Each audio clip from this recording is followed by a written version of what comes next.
There we go. What's up, everybody? Welcome to another episode of Hits and Heels.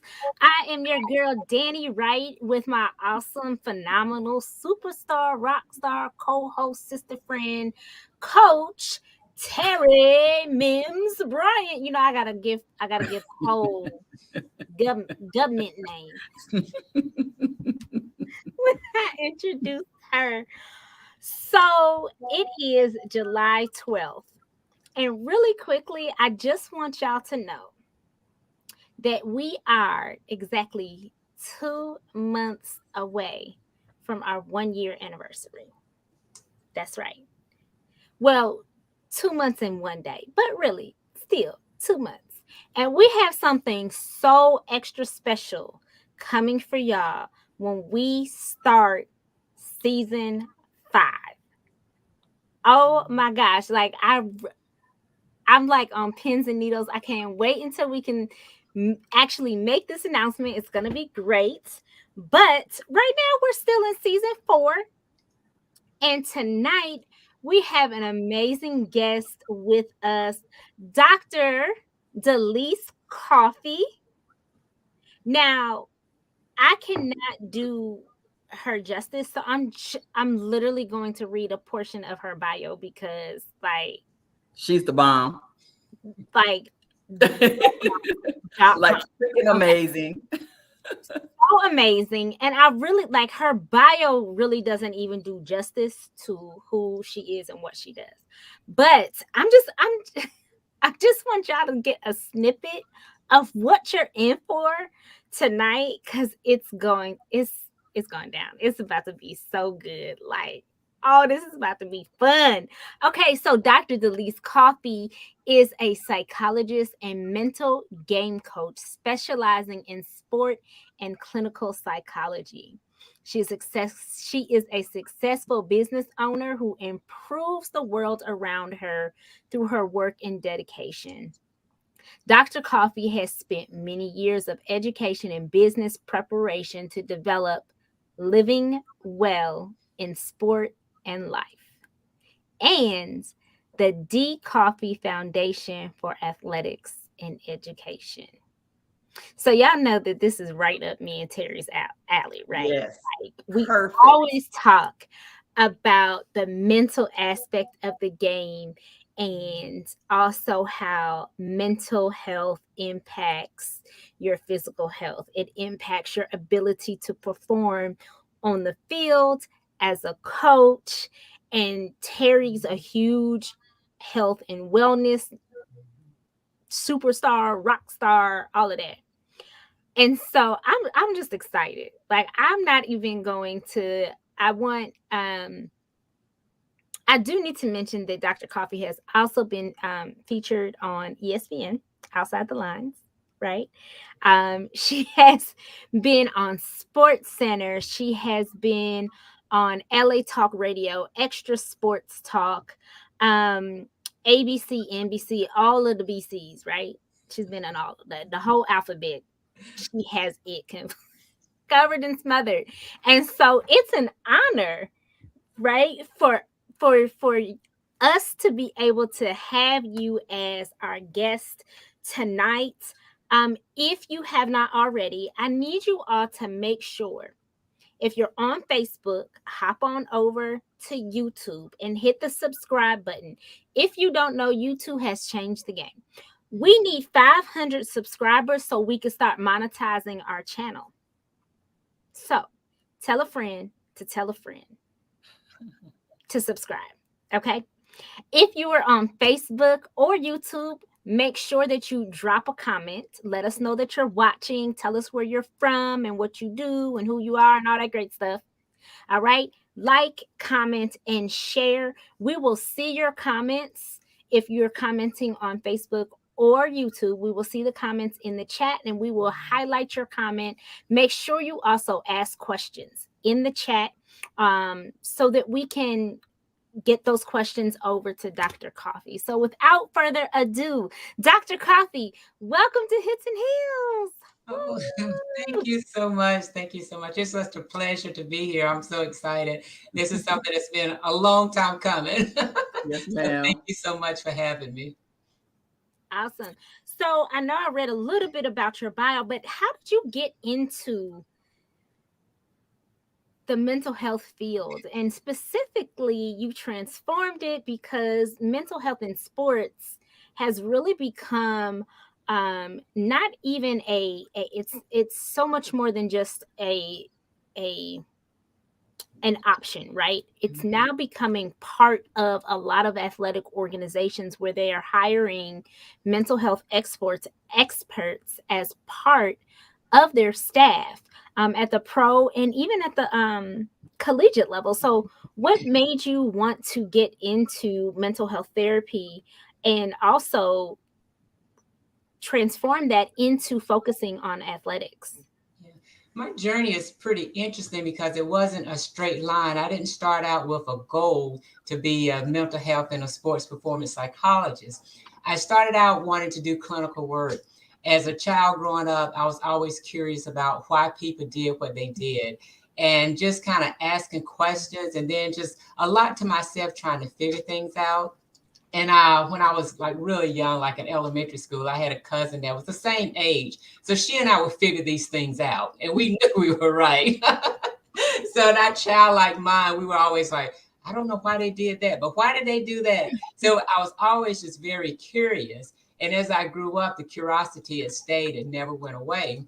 Mhm. And when I got into high school, towards the end of my school year, going into college, I knew I wanted to go to college. Wasn't exactly sure what I wanted to major in, but I knew I wanted to do something helping people to help me figure out why they do what they do.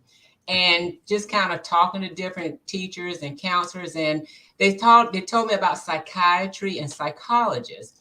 And I looked into both of them. And at that particular time, I was like anti-drugs. Like, you don't need drugs for anything. Here I am. This is a child's mind. So, Mhm. you don't need drugs for anything. So that ruled out psychiatry very quickly. So I decided to go into psychology because I was told that was dealing with human behavior and helping you understand it and also helping you help them. So I got really excited about that. And that was really my career path, just being a good psychologist so I can figure out why people are doing what they're doing, get them strategies and tools and tips to help them move from point A to point B. Now, the whole time that I'm going through these things, wondering about this and going the psychology route, I was also in athletics. So in high school, I was in sports. I was a cheerleader. Yes, that's a sport. It, I it was, absolutely is. yes, Yes. I ran track. I played softball, and I did all those things. And after I got out of high school, I went in college. I was playing table tennis, the international table tennis champion. So that is a sport. So I did that all through college.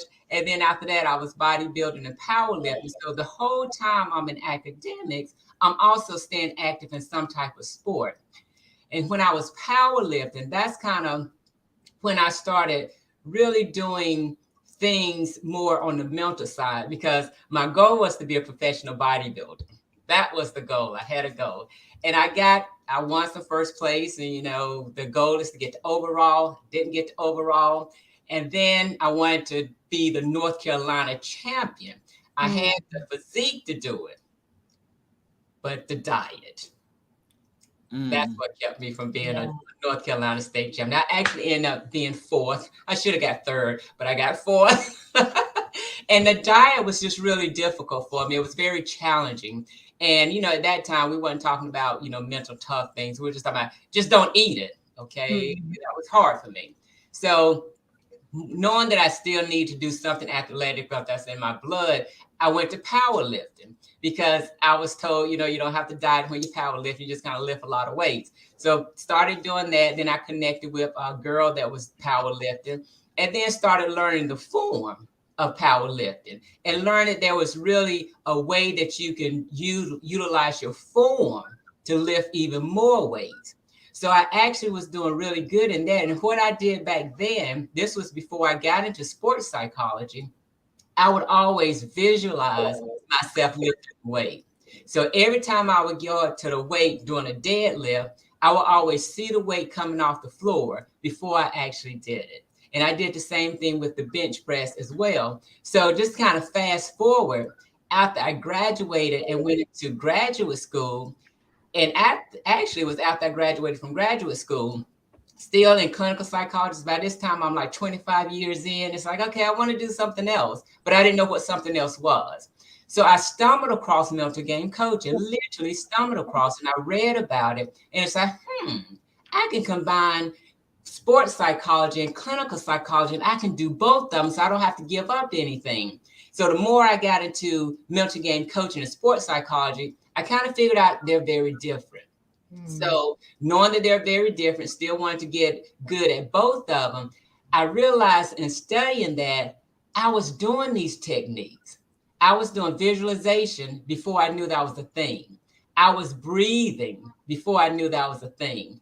I was talking to myself, having these positive conversations. You know, you got this, you can win, you can lift this, before I knew anything about positive thoughts. So that's how I got hooked. I was literally doing all of these things before I actually knew it was a skill and a strategy and a technique that you can actually teach someone so they can be successful. So in my mind, I'm like, okay, if I can do this naturally, if I get some education, I can really, really get this done. Now, granted, before I knew what I was doing, I literally broke the world's record, and I broke it. I'm just out there having fun. And see, that's another key thing that we forget about. We forget to have fun because I'm focusing on being a clinical psychologist, but I'm still, having fun in sports, and broke 10 state records, 10 North Carolina state records, the APA national record, and the world record. So I was locked and loaded. Wow. I can teach people to do the same thing. That's awesome. The journey was just kind of just interesting. But I'm glad it ended the way it ended. Well, it didn't end. It's still a journey, and I'm still learning because I can do both. And what I'm finding out now is athletes, they're dealing with both. You can't separate it. You can't separate it. I think that's the hardest thing with dealing with the kids, and even dealing with my women's team, is having them to see it first. Like, you really have to put yourself you really do have to visualize it first. And sometimes, and I call it manifestation, right? And so we call it different things, but it all is so connected with the thing. So when you broke, how did you feel when you broke like the world record? And that's interesting too, because the girl that was training with me, she was all into the statistics and, okay, I'm gonna do this, I'm gonna do that. I was just having fun. And then my thing was always to do better in competition than I did in practice. Now I was kind of aware of what people were doing, but it didn't really stick. So the thing was always do 10 pounds more in competition, because you have the adrenaline going, and then you have all these extra stuff going. So I didn't know I broke the record until she told me. So I'm like, wow. No, I didn't. She said, yes, you did. You really did. I'm like, stop playing. And then when I saw it, I was shocked.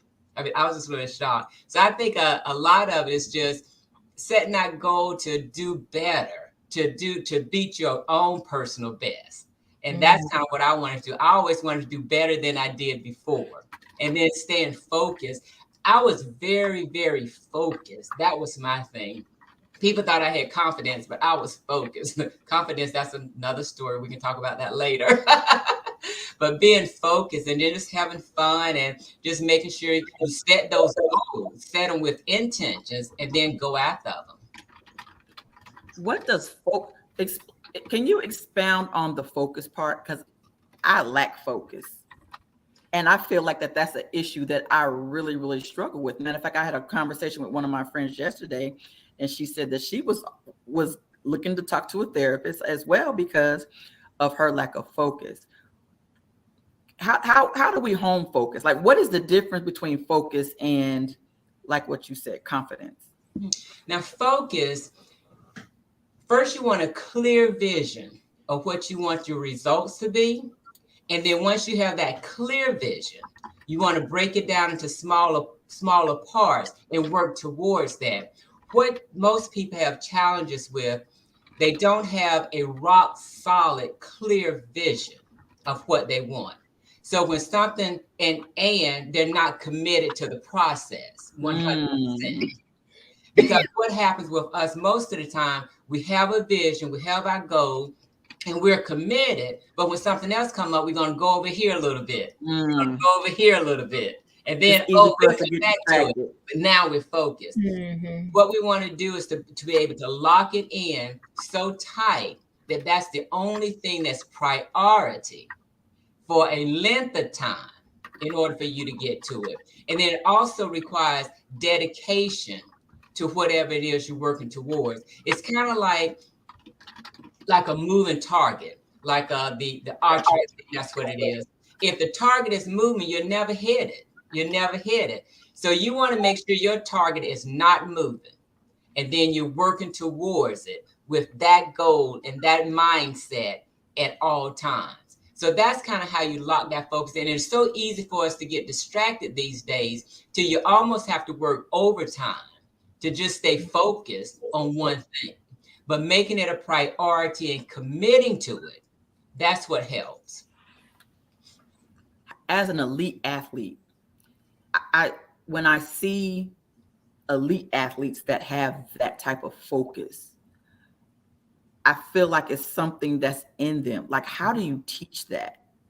Is that something that you either have or you don't have? Because I think that that's the reason why I see a lot of athletes that don't get to the next level. And they may have the talent to, but something happens, and then they just don't make it for whatever reason. Is it mostly because of the focus or the lack of the vision, of the clear vision? I think it's experience. I think it's a combination, and as far as them focusing, locking in that focus, you almost have to eat, sleep, drink, walk, and everything else, just that one thing.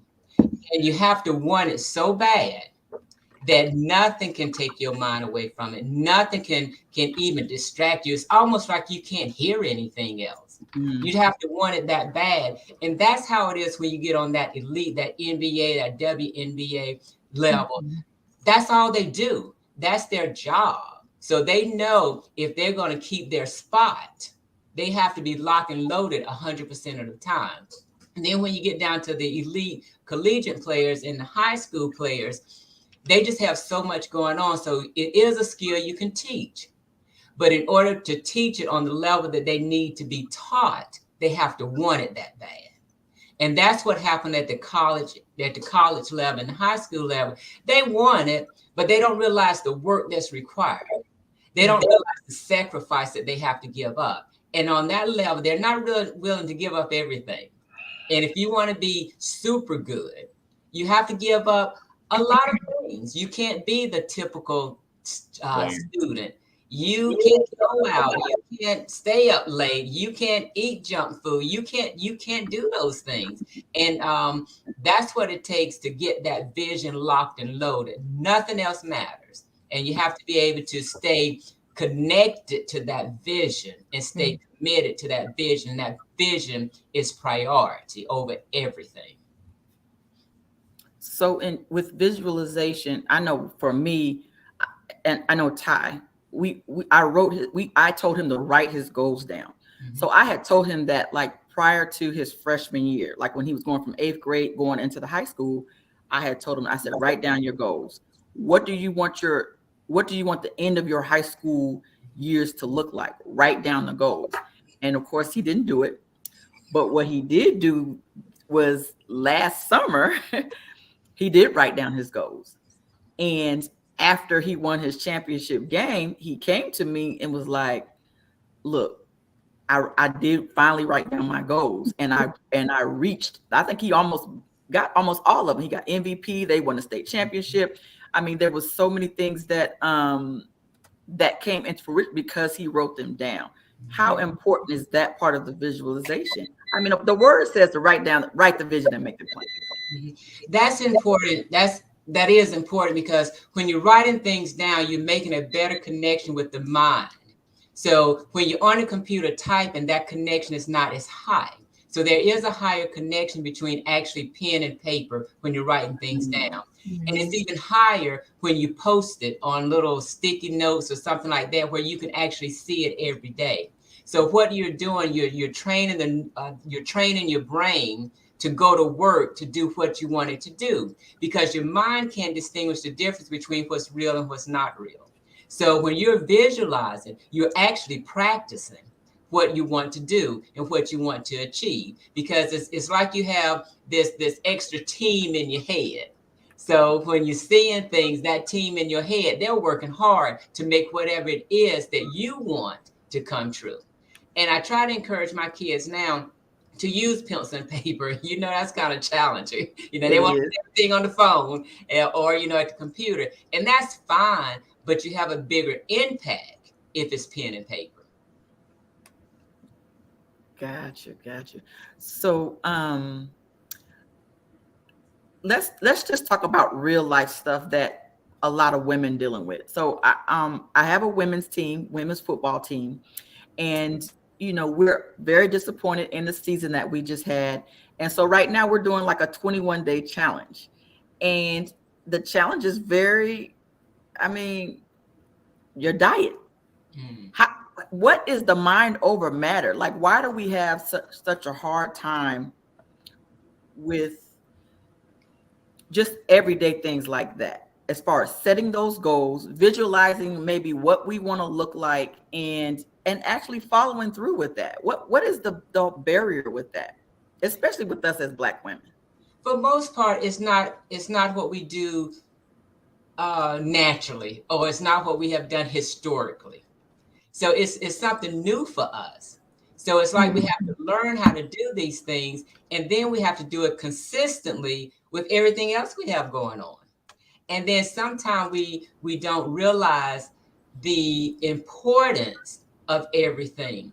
Everything works together. Your mind and your body and all that works together. If you're eating good food, well, if you're not eating good food, your gut is not going to be healthy. The microbiomes is going to be thrown off. All of that goes back up to your brain.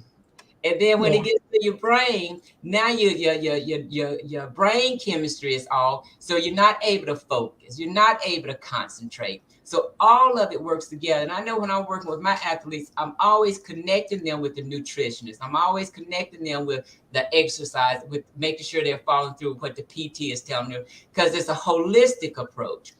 And what I do, I focus on the mind, the mental part of the game. But if they're just doing that part and their gut health is totally off, it's not going to work. It's not going to work. And I think we as a culture, as Black people, not just women, that's new to us. And I'm talking, a few centuries, we haven't totally embraced and understand the importance of how our gut health, the microbiome, affect our mental health. And then if the mental health is affected, it affects everything. So it's almost like it go up, affect you, then it go back down and affect you, and then it just kind of keep going up and down. So you're in this vicious cycle. So how do you Yeah, go ahead, Danny. How do you break that cycle? Yes. How do you get back to, and are there things that we should be aware of, or signals that like those flags and the flashing red lights that say, hey, you're about to hit this cycle again, like, and what can we do to break ourselves out of those cycles? Because I know for me, I promise I have like workers ADHD. Like, I will literally be working on one thing and I will think of something, and then boom, I'm like, now I always go back to what I was working on, mostly because I have things handwritten, and then I have a computer system where I take the handwritten notes and put them into my project management system. So I have the constant reminders, but I do know that I get into those cycles. So how do we get out of those cycles, or how do we prevent those cycles from even occurring? And what are some signs that we need to look out for to recognize that we're about to hit that cycle that you're talking about. Yeah. Now the way to get out of it is small steps. What we used to do in the past, it's like, okay, we need to lose weight, then we'll go on a diet. I mean, after we out the gate, we on a diet, or we need to organize. So we're gonna work real hard, get things organized, get a half organized. Now we're exhausted. So what I like to do now, what I like to teach my students, is just to pick one thing and think of it as a lifestyle change. No more dieting, sisters. No more dieting. I agree. What you want to do is you want to eat well. And eat well looks different for all of us, but it's a journey and it's a lifestyle change. So if you want to stop being ADHD at work, I think you just made that up. I know you're not. So the first thing you should see me. It's like, okay, what do I want my ideal workspace to look like? How do I want to function? And take one thing, just one thing, and do it until you get it. Do it until it feels like it's more of a routine. And then pick something else. And don't try to do a whole lot at one time. That's that's how we get burnt out. And that's how we don't stick to what we need to stick to. We go good. You know, when we say we're going to do something, that those first few days, we're going strong. We're good. Then after a while, it just keep tickering off till you're back in your old routine again. But if you I feel so seen right now. Listen, I didn't call any names. I feel so seen. I asked the question and woo. Yeah, woo, she all up in my driveway and parked in my garage and everything. Yeah. So here we're back to that mindset shift. You know, it's a journey. I'm changing my ways so I can have a better way of life. So I can better serve my family. I can better serve the athletes. And it's a journey. I keep saying that because if we can instill that in our minds and into our children, to the athletes, it's a journey, then it's a different way that we're going to go about doing it. If we want to lose weight and we know it's a journey and we just want to put good things in our body forever, then the weight's just going to fall off one day. You know?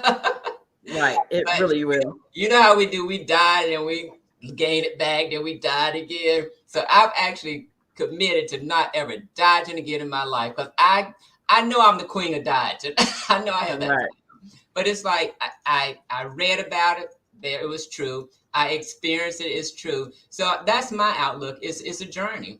And I know if I feed my body well, if I have everything balanced, then I know eventually the weight is going to fall off, and then I don't have to worry about it coming back on because it's a way of life now. Yeah, that was definitely the journey that I went through, and I'm still on. As far as my weight loss journey and helping other people with their weight loss journey, was just making it a lifestyle change. And, you know, and it's so easier said than it's done, because making that lifestyle change is difficult when you go to the store and a lot of stuff looks like it should be healthy when it's not. You know, right. I just talked to one of my players today that had, I forgot what it was. And I was like, it's processed. Mm-hmm. Right. I said, if you look at the label, it's probably full of carbs and sodium. So the sodium is content is going to cause you to retain more water. You know, so just stuff like that you don't know because you're looking at it and it's hidden as something that's healthy. Mm-hmm. Even yogurt is Yoplait yogurt is hidden as something, looks like it's something healthy. I see people eating Yoplait yogurt, and I'm thinking like you may as well have a Snickers bar. Exactly. Or Gatorade. Like how is Gatorade a healthy? Or Gatorade. Gatorade has more sugar than a soda, and I'm like carbs. Yes. Yeah, like I'm diabetic, so if I get a sugar crash, bring me a Gatorade. Gatorade spikes my sugar or increases my sugar faster than orange juice. Wow. Yeah. And I can see that because it's full of carbs and it's full of sugar. Yeah, the little, what is it, like the 10 or 12 ounce bottle, or the 8 ounce bottles have 21 grams of sugar in it. Yeah. I just know it's a lot, so that doesn't surprise me. It's a lot. Yeah, I was like, Yeah. And see, that's the other thing. Reading labels is new to us. That's Yes, not ma'am. something that we've been doing for centuries. You know, it's new because what we do, we just read the label, not the label, the title of it. You know, if it's a healthy bar, we just think it's a Assume healthy that it's bar. healthy and don't actually read the label to make sure Exactly. that it's healthy. Exactly. And we haven't been educated on what's healthy and what's not healthy. That's right. That's right. Because it's complicated. It's very complicated. And that's another one of those things you really have to be committed to because it's complicated. That's true. I mean, because when in a group, they was like, "Oh my God, we can't eat this. We can't." We was like, "We can't eat nothing. Basically, we're not eating." And I was like, "Yeah, because most of y'all, you'll show me a salad, and I'm thinking like, but you put ranch dressing on it. Yeah. You just totally just destroyed that salad. You may as well ate whatever you wanted to eat if you're going to put the ranch dressing on it." So it's very difficult. It's very difficult to eat healthy when nothing is healthy that's supposed to be healthy. I mean, you can't even go and buy fruit and to determine whether or not, if you don't know how to read the label, to determine whether or not it's genetically modified or whether or not it's organic or whether or not it's something that's full of pesticides. So it's very difficult. And then the stuff that is healthy is 3 times the price. Exactly. I had this interesting discovery actually just this weekend, actually just today. I usually shop at Sprouts when I'm going to do juicing, but Sprouts, they started charging for their bags and everything, and I have a whole bunch of bags that I bought, so it's like, okay, I don't need to buy any more bags. So I was on my way to Sprouts and forgot my bags. I'm like, okay, I'll just go to the grocery store. So I went to the grocery store across the street, and they didn't have a whole lot of the organic vegetables. So I'm thinking, okay, eating the regular vegetables one time, juicing that one time, it won't hurt. It's just one time. Then I'll get back to it. I could actually taste the difference in organic and regular vegetables. Now I was shocked. And it was like a big difference. So I noticed that my dad has a garden, and the vegetables that come out, like even the basil. I love basil. I use basil in everything. I might have a slight problem, but the basil, the lettuce, oh my gosh, cucumbers, like everything that comes out of his garden is so much better. Yeah. I mean, it is like, it's like you said, like you can literally taste the difference. You can smell the difference as well. And so, which reminds me, I got a couple more hours before Amazon Prime is over. I gotta go get my new juicer. Yes. Yeah. So I've learned, and I've never been. I used to hate V8 growing up, but now that I can juice stuff from my dad's garden, it just tastes totally different. I have issues with stuff that can stay in a can or a jar for like 2-3+ years. Like that, there's something wrong with that to me.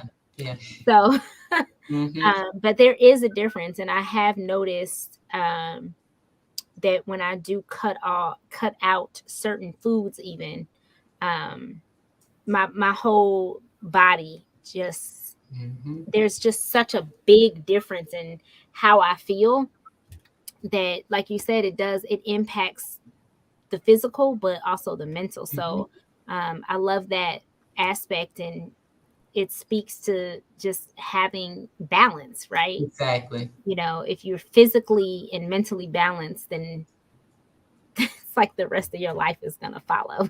Exactly. That's true. Yes. So, Dr. Coffey, when are you still do you still lift? You don't bodybuild? What do you do now physically? Well, your mind, once an athlete, always an athlete. Absolutely. That's what why I tell myself. That's why I asked. Yeah, just recreational, just enough to stay healthy and stay in my clothes. I'm not competing in anything. Okay. Yeah, it's been so long since I competed. I kind of compete in my dreams and I always win. Yes. But yeah, I haven't competed lately. I just exercise just to stay healthy. Yeah. So you still weight lift or? I do. I do. Yes. Okay, good Mhm. stuff. Because I love the weightlifting. I think it well, it is to me it's like therapy as well too. I just Yes. love the therapeutic part of weightlifting.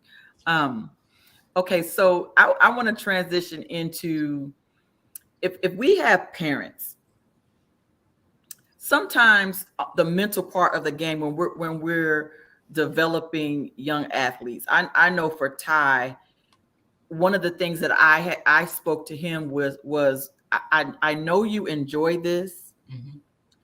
but if you ever decide that you don't want to do this, it's okay, Yeah. right? Because your identity is not in this journey of you being an elite athlete. And if you ever get to the point where you just don't want to do it anymore, it's okay. And we're going to still love you regardless. Right. How do we balance that mental part as a parent? Because I deal with a lot of parents with coaching. Um, how do we? I think I want to ask, like, how do we um, save the kids from that mental anguish part? What is that balance between pushing them too hard, not pushing them enough? That type of thing. Does that make sense? It does make sense. I understand what you're saying, and that's a very good question. It's a very good question and very difficult to answer and to manage because it's different for every situation. Because what happens more often than not, the kid is going to tell you they want to do this. I want to play college ball. I want to play professional ball. And then when you start coaching them and teaching them and training them so they can do that, it's like, I don't want to, that's too hard. And they Right. don't understand that this is what they have to do. So they feel like you're overdoing it. Where you feel Yes. like, or the parent feel like, I'm giving you the parent feel like, I know what I'm you need. preparing you. Yes, and I'm preparing you. And that's the challenging part because the parent do know what they need in most cases. And they want their child to succeed because the child said that's what they wanted to do. Absolutely. Yeah, so they're pushing them to that level, but it's hard for the kid because they're not used to training that hard. And then another thing that I see a lot is when the parents, what you say, you said your son is perfect, it's beautiful, but the child does not hear that most of the time, Mm. especially if the parents are athletic. Mhm. That's the pattern that I Ooh. see. So if the parents are athletic and they tell their child, hey, if you don't want to do this, I'm totally okay. We love you the same. And the parents mean it.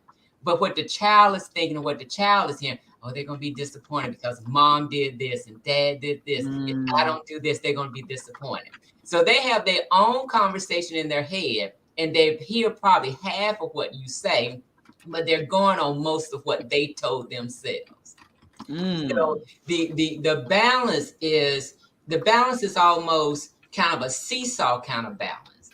So the kids say they want to do this, you train them along those lines so they can be successful. But when you get to a point where the kid is kind of saying, I don't want to do this, this is just too much, then you back off, but back off keeping the door open. Okay, Mm. I understand that this is challenge. It's okay if you don't want to do it. It's totally okay. But if you Yeah. change your mind, just let me know. And then you back off and you wait for the child to come back to him. Because another thing that's important is to keep it fun, keep it Yeah. enjoyable, because they can be the best on the planet. But if it's not fun, especially for girls, if it's not Ooh. fun, they're going to drop out. Girls have a tendency to drop out of sports at a higher rate than guys. And it's because it's not fun and fulfilling. So it's kind of a seesaw. I can't remember what that game is when you kind of going back and forth, jumping in. Double Dutch. Double Dutch, that's it. So when they're in, you're in with them. If they jump out, you jump out too.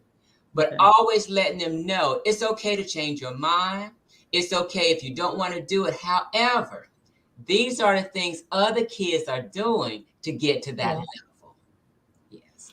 What are your thoughts on the the impact mentally and socially of kids becoming very specialized in one sport at an early age. Have you done research on that, or have you heard of any sort of connection between being specialized and the mental development of our youth?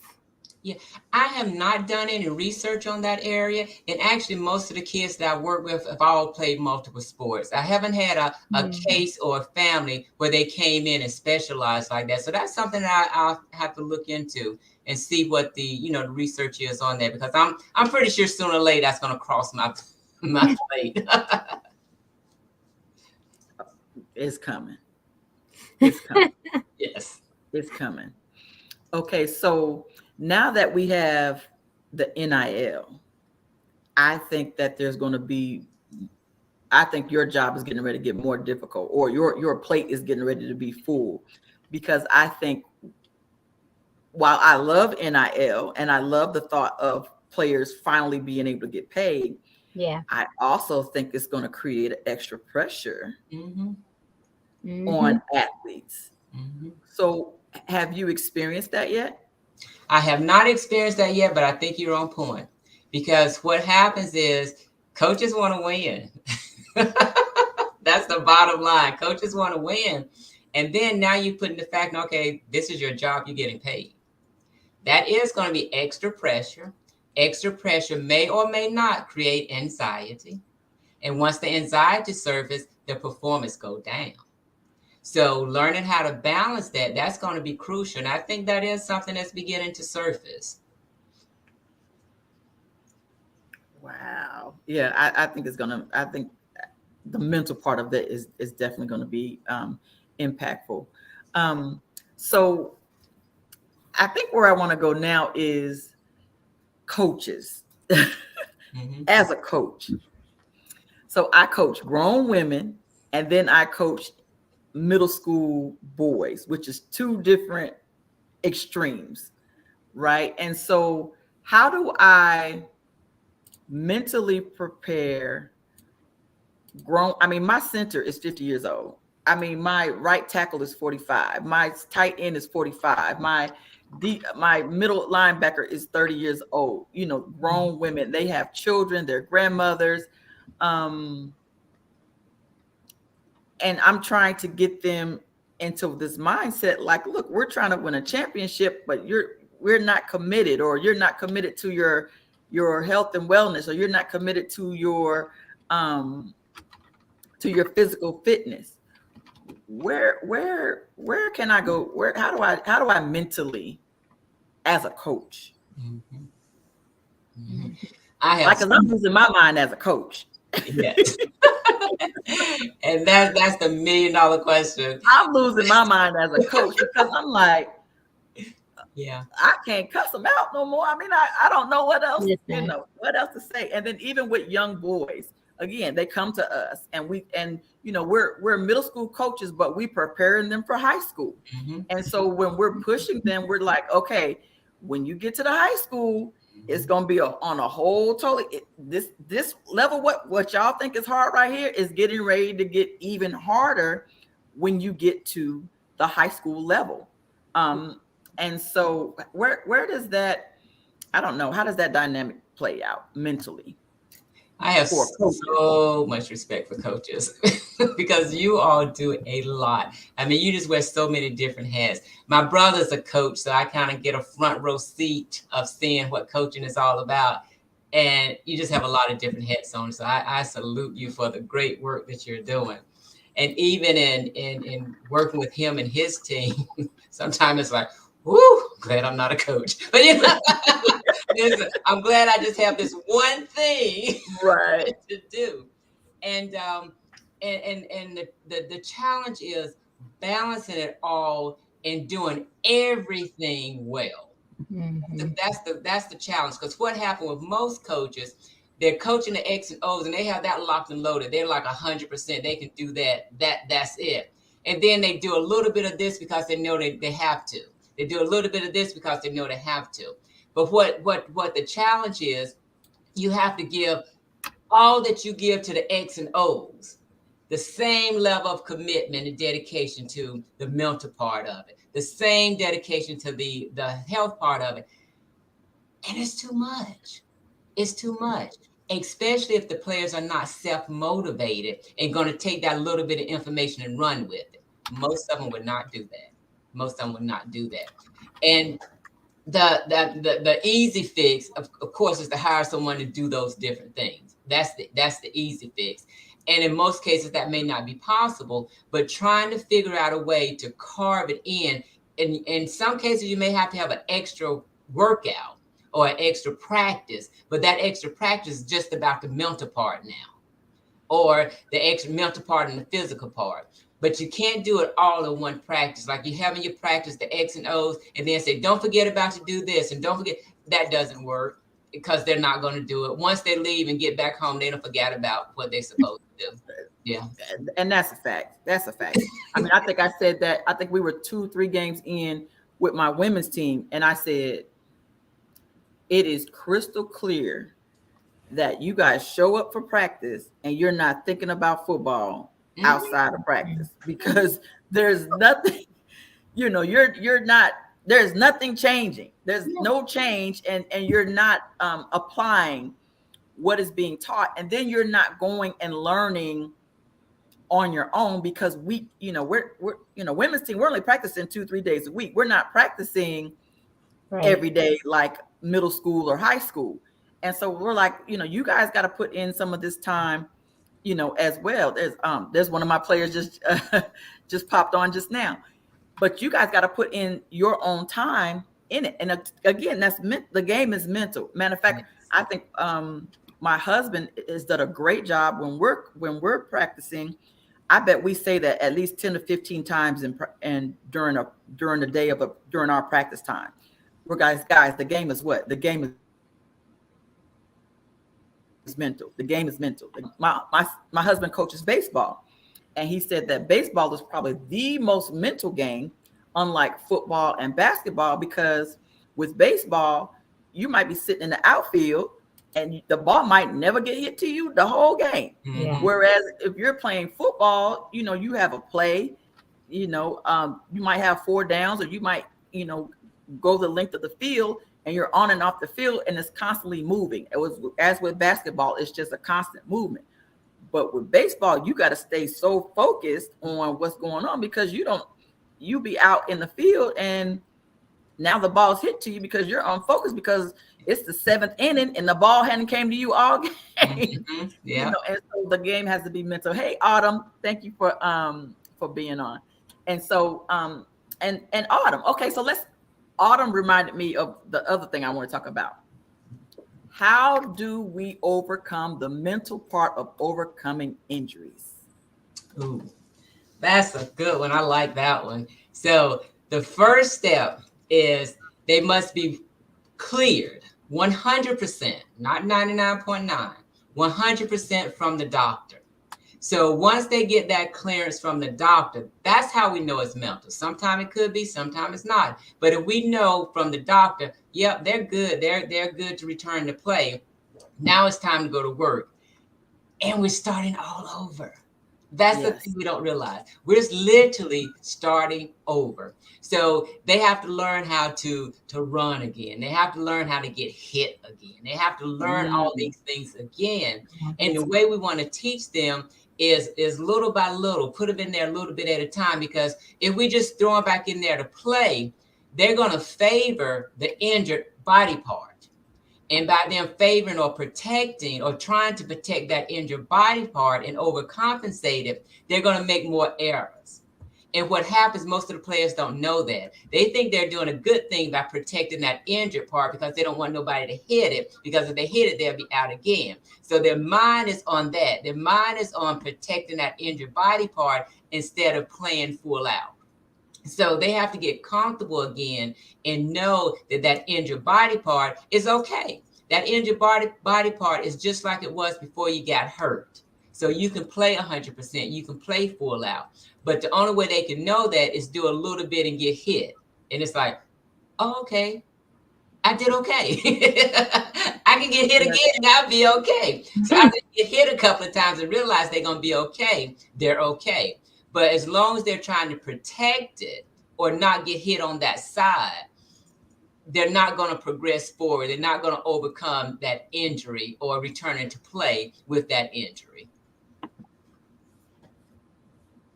See, I mean, this was so perfect because Autumn just said, she said this was definitely something that good for her to hear, because when she came to practice, she was struggling. I mean, you could just tell that she was babying that knee, and you know, she was very frustrated with herself because she was like, I just feel like I just can't do what I'm used to doing. And she was clearly was favoring it. And I just hope that, you know, that helped to clarify some things for her, because she said that definitely was something that she needed to hear. So again, this is the reason why I needed you on my podcast, was for that right there, because I needed people to hear it from someone like you, with the expertise, able to explain it way better than I can explain it, because all I said was, girl, it's in your head, right? But I love the way that you were able to explain, you know, to really articulate it in a way that she was able to receive it better than the way that I was able to give it to her. So I'm so appreciative of you being here. You have no idea. Yes, this was great. Yeah. And another thing, let me just add this real quick to remember, is where the mind goes, energy flows. So when you're thinking about what's wrong, that's where your mind and your attention and your focus is. It's on what's wrong. So it's like, okay, I'm coming back after an injury. I don't want to re-injure myself. So the energy is going to, I don't want to. I don't want to. So it's taking all your energy, all your focus, and all your intentions off what you do want to. So where the mind goes, energy flows. Good. And Autumn says that she has a sports psychologist now, and she's working on her mental block. I love it. Awesome. I love it. And so when should a parent or an athlete, no matter what age, I mean, because we'll probably have some adults that are still athletes. Mm-hmm. At what point, what are the signs when we need to look at hiring your services as a sports psychologist? I would say as soon as possible, because there's issues on each level. Because even if you have like the rec leagues, they're going through their little peer issues. And then a lot of the younger kids, like starting out like that 6-7-year-old kids, the parents are probably pushing them a little more than they need to be pushed. So having them to understand how to have fun, how to play, how to stay focused on what you're doing. And that's the time to help build their confidence. That's the perfect time to start working on their confident level, because once the confidence goes up, then everything else will fall in place. So at that younger age, getting them involved with a sports psychologist or a mental game coach, it's not as serious, but it's still helpful and beneficial because they're still developing, and you want to develop all of them. And through sports is a great way to develop the children. So you can teach them different things, because some of them may just have problems interacting with kids. Some of them have poor teamwork skills. Some of them could be just bad kids and out there playing street ball, you know, when they're supposed to be playing organized ball. So they can learn all of those things at a young age. And then as they get older, then the way you teach them and what you teach them is different. So it's never too early to do it. But I think sports psychologists, I mean, I guess we just have to Google our local area, or are you certified nationwide, or is it certification as statewide? Do you have like a national certification? So can we recommend people to you? We don't know have anyone local to go to as a sports psychologist. Like who can contact you? Anybody. I am global. I'm global. For people outside of my state, I do it via Zoom. So I can work with anyone all over the state, in different countries and everywhere, as a mental game coach. And then the difference is what you may be thinking about as a clinical psychologist, that's statewide. Let me back up a little bit. You have to be licensed in that state. So if you wanted me to do some mental health services, I couldn't do that because I'm not licensed in your state. If you want me to do sports performance services, I am certified in your state to do that. I'm certified. Oh, good stuff. That's That's definitely good to hear. So anything mental performance, mental game performance, I can do that. Okay. Is there a website that's available that we can post? Yes. If you go to Mindset Sports with an S, psychology.com, mindsetsportspsychology.com, all my information is there. Good stuff. So if there's any coaches, parents, adult athletes that are looking to find a mental game coach, there it is right there, mindsetsportspsychology.com. And you can reach out to Dr. Coffey herself. And again, she's done it. She's an elite athlete. She's got the expertise. She's got the background. She's got everything needed and to be able to help you through that, because the game is mental. It is. The game is mental. It's probably 80% mental than it is everything else, because it's got to be something that you want to do. I mean, even like with the women, I mean, oh my, I ain't even gonna lie, I ain't trying to get hit. I'm not trying to get hit. So it is just so, so when we have the rookies come out, the first thing they show a lot of potential. And then the first thing everybody say, well, we'll see what happens when they get hit. And we see whether or not they'll stick a stay in after they get hit. And then we'll see whether or not that potential is still there. And lo and behold, we had one little girl. I mean, she was the bomb. She took one hit in practice and we didn't see her again. It was a wrap. Wow. Yeah, it was a wrap.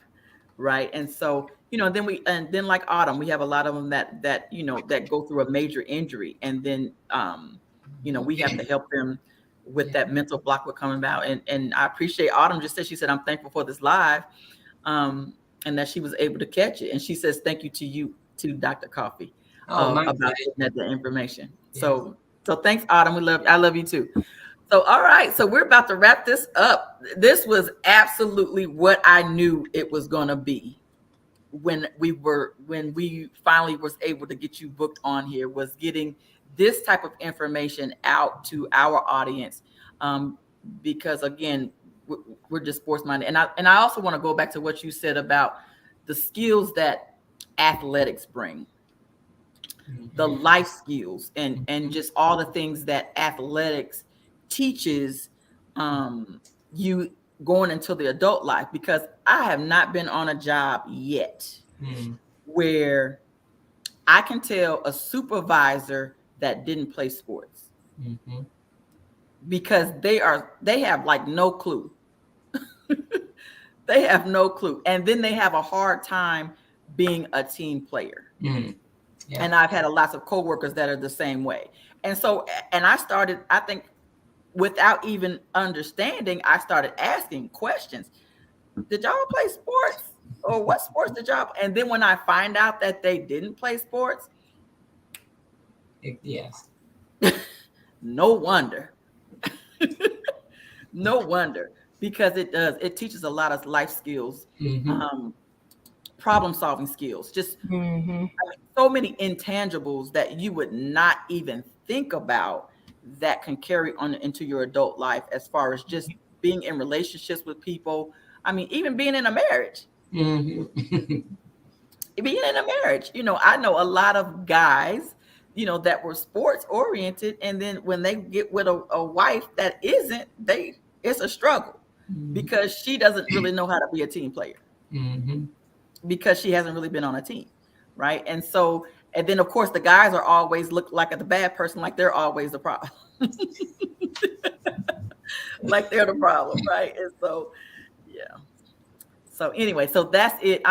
Hey, you got any more questions, Danny? Man.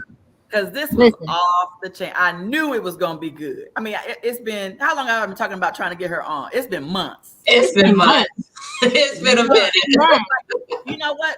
We're almost a year in, and I know you were probably one of the She was one of the first ones that we talked about bringing on. Like literally. one of the first guests. It's been a while. So part of the game, yeah, because we knew the mental part of the game it starts everything else off. Mm-hmm. Like it, you know, this conversation here transcends all of our previous broadcasts because the game is just mental. Everything starts right here with the mental part of the game. Yep. So I appreciate you so much. Oh, thank you. If you don't mind, I would like to share just a bit about my foundation because we have an event coming. Yes. Yeah. So I have a foundation that works with underserved student athletes, helping them get scholarships to go to college. And the way we do that is by sponsoring them in showcase games. So we're getting ready to have our annual event in October. It's going to be our second event, so I'm super excited about it. And it's going to be a free throw-a-thon. So basically what you do, the person that get the most free throws out of 100 attempts will win $500. So it's going to be virtual. So you can just kind of pick your spot and you can shoot anywhere that you want to shoot. And then you can submit your work. And then we're also going to have 3 locations. So if you're in Waxhaw, North Carolina, it's a location there. If you're in Texas, we have a location there. And then we have a location in Nassau, Bahamas. So those are our 3 physical locations. But if you're not near any of those locations, you can do it virtually. So I'm inviting all of you to participate, and you can go to the website and get more information on that. And the website for that is drdcoffey.com/foundation. drdcoffey.com/foundation. And the event is in October. So I look forward to seeing all of you all participate. Oh yeah, that's good stuff. I love it. We just posted it to our audience so that you all can see that. So again, Dr. Coffey has her foundation. So let me tell y'all about her. So she did something that I'm telling you right now, I think is mind blowing because she has a piece of land. I think you guys already had it, right? We had the land. They had the land, and she built her own gym from the ground up, and it is absolutely beautiful. Wow. Thank you. And that was birthed out of the fact that trying to serve people, trying to help those that need help, and rent a gym. The rent space was just it was just so much. So you're spending all your money paying rent and you don't have money to help children. So, hey, we just built our own gym. I love it. We did it. You hear me? I love that. That's what I've been telling my husband. I was like, we keep helping all these other people get paid. I said, we need our own facility. Yes. And Coach, I think we started talking before we broke ground. Yeah, we did. Yeah, it was. That's what I'm saying. Yeah, it's all up and down. But right now, you hadn't even broke ground on it. You were just still talking about it because how we met was we were both researching information on how to getting funded. I think for the yes, we were looking at getting funding for the nonprofit organization because I was trying to get funding for the Layshaw because we're getting ready to have our second gala and in September, and you were looking at building your foundation and funding your gym and stuff. And I thought, yeah, that's exactly how we met. And we've been connected ever since. I love it. And it's so funny how God just connects people like that. Yeah. Because I just remember you were just so positive and so encouraging. It's just like I just wanted to keep you posted, And I'm glad I asked you to. I was like, oh my God, please keep me posted. Like where I think I even reached out a couple of times just randomly. Was like, where you at on the gym? How's the gym going? Yeah. And then you sent me the floor, and I was like, oh my God. Yeah. My brother's the visionary, and he's done an amazing job on everything. I mean, that floor is just breathtaking. It's a professional floor, and it's just breathtaking. So he's done an amazing job. Listen, I would love to sit here and take all the credit, but I must share it. I couldn't have done it without him. And I love that it's a family affair. Yeah. I love that. I love that it's a family affair. That's really awesome. Again, we as a community, we don't do that enough. Yeah. We don't do that enough. So I love that. Thank you. I hope that inspires someone. Yes. Yes, and it can be done. We can work together. We can work together. Yes. Absolutely. Very true. All right, baby, let's wrap this up. Well, I feel like singing Boys to Men, although we've come to the end of the road. I get sad every time we have to end the show. But Dr. Coffey, thank you so much for joining us tonight. We are so happy that we were finally able to get you on. And as we thought, as we knew, this show definitely did not disappoint at all. So thank you so much for dropping all of these gems tonight. I know for sure there will definitely be a part 2, part 3, part something. We Absolutely. might have to do a series with, Dr. Coffey. Just let me know. I would be fine to come back. But no, thank you all so much. Thank you, Dr. Coffey, for joining us. Thank you to everyone that stayed tuned tonight. Please don't forget, slide over. I'm going to post it again. So you all don't forget to subscribe to our YouTube channel, youtube.com/@hits and heels. And make sure you stay connected to us. You'll get updates and notifications every time we go live or post a video. We're planning our 1 year anniversary, so you definitely want to make sure you are subscribed. Go head back and binge watch seasons 1 through 4. Okay, so instead of watching, Love and Hip Hop and Love and Marriage Huntsville and I'm sorry, I'm stepping on some toes. Go ahead and head to our YouTube channel and binge watch all of our episodes. I promise you, you're going to learn something. You're going to be inspired. You're going to be encouraged, just like tonight, because that's the kind of caliber of guests and the caliber of show that we have. I mean, not to toot our horn, but toot toot beep beep. Okay. Go ahead and subscribe. Also follow us on Facebook. All social media is at Hits and Heels. Dr. Coffey, thank you again for joining us tonight. You all make sure that you head over to the website and make sure that you follow her. And also sign up for that free throw-a-thon. And support the Dr. D Coffey Foundation. So thank you all again for tuning in tonight. Terry, we out. Love y'all. Thank y'all. Hold tight, Dr. Coffey. Don't log off yet.